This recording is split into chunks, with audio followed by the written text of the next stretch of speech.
Okay, so today we're going to be looking at the continent of Africa, some history of Africa, and we're also going to be learning about West African empires. Our focus today is going to be Ghana, but we'll look at Mali, we'll look at Ghana, and we will look at some other African empires. Let me take my keys off. So let's go ahead and jump right into it. So our main idea for today is number one, West Africa developed three great kingdoms that grew wealthy through their control of trade. Number two, slavery existed in Africa. Even before European interaction, slaves became a valuable trade item in Africa. So, being that we are primarily looking at Ghana today, we will be really talking about trade and the impact, excuse me, that trade played in West African society and then eventually West African history. So let's go into the introduction. Looking to justify European domination of the slave trade and the devastating effects of colonization, European historians and social scientists created a fallacy that stated that Africa was an uncivilized continent. So my question would be, what is a fallacy? Many people don't know what fallacies are. Fallacies are general information that people think is correct because it makes sense, it has reasoning, but it's wrong. So it's wrong. So it would be pretty much a wrong theory in history. So essentially what this is saying is most social scientists and historians used to categorize Africa as a continent that was unknown with little to no history. And so what this is saying is, and what you're going to learn from this is, Africa had a history. It had civilized civilizations, and once you kind of go through this PowerPoint, you will be able to identify some of those characteristics of why, like Mali, why Ghana, why some of these other places were advanced societies. So let's look at it. A lot of times when people like to talk about Africa, they love to talk about Sub-Saharan Africa. And Africa has been broken up into parts. You have the Sahara Desert, and when you say Sub-Saharan Africa, you're talking about anything south of the Sahara Desert. So when you look at Africa, you have major empires like the Kushites, who had dominated the continent of Africa for years. You have the Egyptians, also known as Ancient Kemet, which stands for Black Lands. They had been a major player, a major empire, a major civilization in Africa for years. But what we're looking at today, we are going to be talking about Sub-Saharan Africa. And that's in reference to the Sahara Desert. Now, what do we know about the Sahara Desert? Here you have some information. So, number one, the Sahara Desert is the largest desert in the world. It is 4,800 kilometers from east to west and between 812,000 miles from north to south. It has a total area of 3,320,000 square miles. That's 8,600,000 square kilometers. So that just lets you know how big the Sahara Desert is. The Sahara Desert is the largest desert on Earth. And so Ghana And Mali, who we're specifically going to be talking about, is south of the Sahara. It is a Sub-Saharan Desert empire. Now, being that I keep emphasizing that it's sub-Sahara, we know that there are empires that are north of the Sahara, that are in the Sahara, that are east of the Sahara. And so what we have to understand that the Sahara Desert is a very important place. Here are some pictures from the Sahara Desert. So, you know, the Sahara Desert has an extreme climate. It can be very hot. It can be very cold. I'm sorry, excuse me. Also, being that the Sahara is a desert, water is going to be a premium.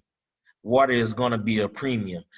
Um, why Here's one of the main reasons why we talk about sub-Sahara Desert and we make reference to the Sahara is because for many years the Sahara Desert stood as a barrier between European nations and African nations. So many of the African nations that were south of the Sahara Desert didn't have interaction with European nations, European empires. What you're going to find is many of the Middle Eastern people and empires also were cut off from many of the sub-Saharan African empires because people had a hard time traveling through the Sahara Desert. Once again, we're talking about those sub-Saharan great empires that dominated Africa before Europeans came into Africa. Those empires are Ghana, Mali, and Songhai.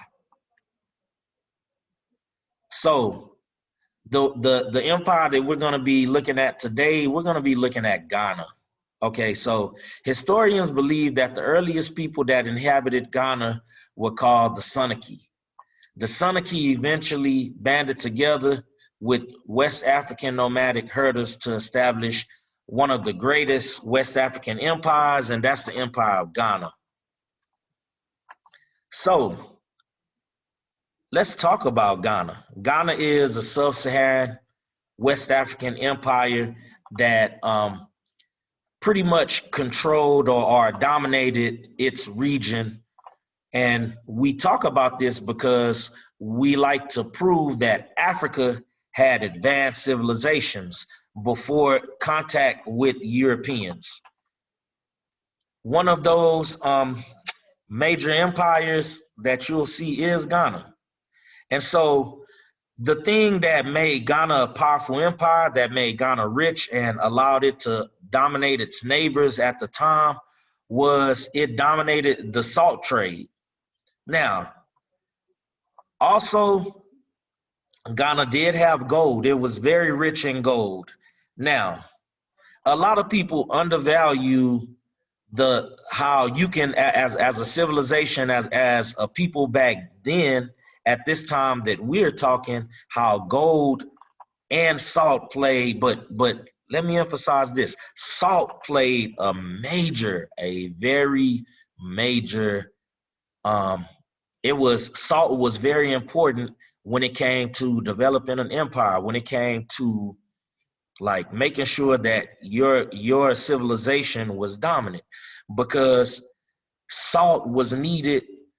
If you think about how salt is used, number one, salt, as we know, salt is used for seasoning. It is used for seasoning. But back then, salt was used as a preservative.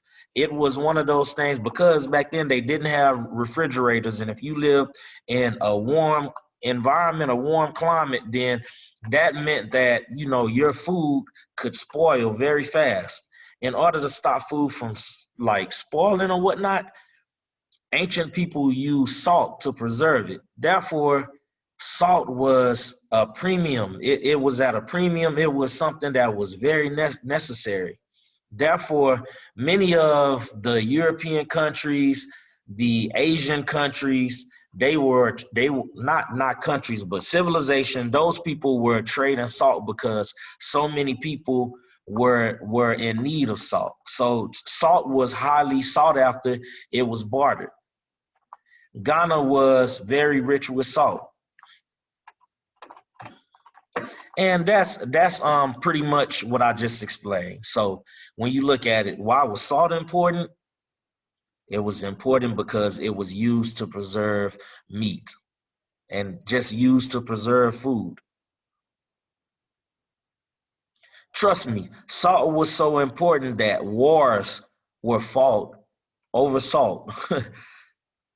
we Today we don't necessarily value salt. It's like, oh, we have a lot of seasonings. We also have refrigerators and technology to really go into preserving our food, but back then they didn't have that. So salt was very important.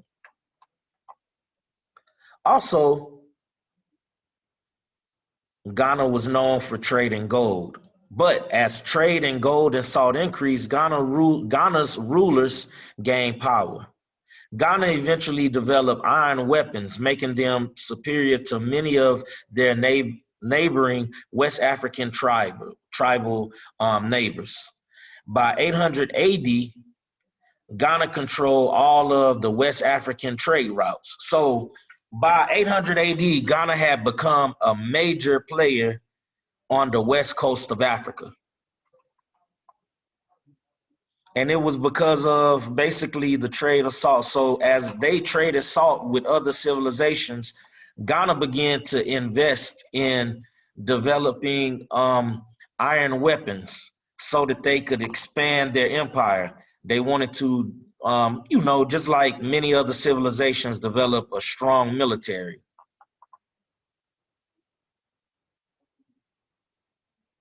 Ghana was able to increase its wealth by taxing foreigners that travel through their land. So if you wanted to travel south or east of Ghana, you would have to pay a special tax on any good that you carried.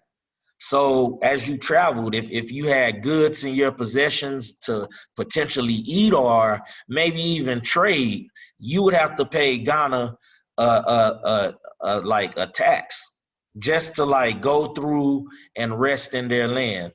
This made Ghana very wealthy.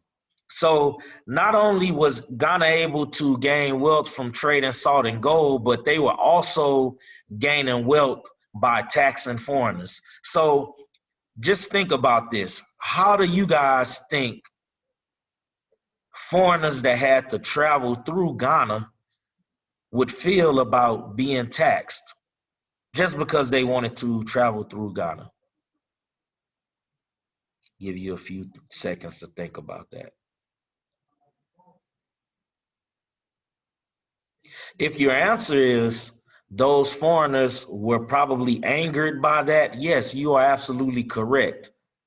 But many of the travelers that had to pass through Ghana, they looked at it as a necessary evil. Gaining from gold, salt, and taxes. Ghana was able to gain massive amounts of wealth, resources by taxing its citizens and goods. As a result, they were able to develop a strong army and empire. Now, over time, the legacy of Ghana began to grow, and people began to talk about Ghana throughout Africa, North Africa, and into the Middle East. At this time, empires were beginning to connect to Islam, and those Muslim empires were growing very strong in the Middle East. Those Middle Eastern Muslim empires began to conquer many of the northern empires in Africa. Now, of course, we're saying that Ghana is strong in the salt trade. Ghana is strong because it also controls many of the trade routes that exist in the Sahara Desert. So there were a group of people called the Almoravids. They wanted some of that power. And so they began to basically try to invade Ghana. As the kingdoms of Ghana extended its presence in the Sahara, increased contact with Arab traders brought Islam to Ghana. In the 1060s, a Muslim group called the Almoravids attacked Ghana in an effort to force its leaders to convert to Islam. They cut off many of Ghana's trade routes as a result of these wars. So, first off, we have to go back and track Islam to think of how many of the Muslim civilizations operated. And for as it pertains to Islam, Islam worked like this. Islam, as well as the Arabs, were a warring people. They looked to conquer many areas, and they wanted to convert those areas to Islam. They pretty much viewed people who didn't worship Allah as infidels, infidels being non-believers, people who were at risk of going to hell. And so whenever they came into contact with people, they were very zealous in spreading their religion. So they looked to conquer and convert people to believers of Islam. That's pretty much what happened in West Africa. So Ghana began to have several conflicts with those people. So if you look at this map, right? If you look at this map shows you the borders of the Ghana Empire right here. If you guys can see this shows you the border of the Ghana Empire. So Ghana is controlling this area right here.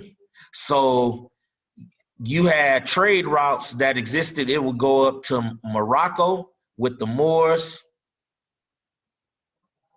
east of Lake Chad, and south, going deeper into Sub-Saharan Africa. So they controlled all of these trade routes. They controlled a lot of the Sahara. So when they came into contact with the Muslim empires, those Muslim empires wanted control of this area, as well as they were looking to spread Islam into Ghana. So eventually, over long term, what's going to happen is the conflicts with the Almoravids basically resulted in Mali losing a lot of their trade routes, as well as long term, Islam ended up taking root in Ghana, and most of the people in Ghana's empire became Muslims. Over time, what we'll find is the conflicts with the Almoravids, as well as Ghana people taking on Islam, led to a decline in the empire, and then eventually Ghana would pretty much fall over time. And so that's the end of my presentation. And you know, if you guys have any questions, please hit me up. Let me know those questions. You guys will have a short quiz. That quiz will be multiple choice, or you'll have an exit ticket just to discuss what you learn about Ghana. So our overall takeaway here is that Ghana became powerful because it traded with many of its neighbors. Now, we should ask ourselves, and we should be able to identify, what did Ghana trade? Ghana traded salt and gold. Now, we also should know what natural or physical feature played a major role in Ghana becoming a powerful empire. The answer to that would be the Sahara Desert. Why the Sahara Desert? Well, one, Ghana was able to basically mine salt from the Sahara Desert. Also, the Sahara Desert kind of fortified its empire and limited outside invasion of Ghana. So people couldn't necessarily travel through the Sahara Desert, so it was hard for many of the Arabs and northern empires to come into Ghana and conquer it. But over time, they found the routes improved. They were able to actually travel through Ghana. So over time, Ghana ended up having a war conflict with the Almoravids, and that's when the empire declined. And so just understanding those two facts are very important to understanding the impact of Ghana and West Africa, and it will help you along in your quiz and on your assignment. All right, have a great day.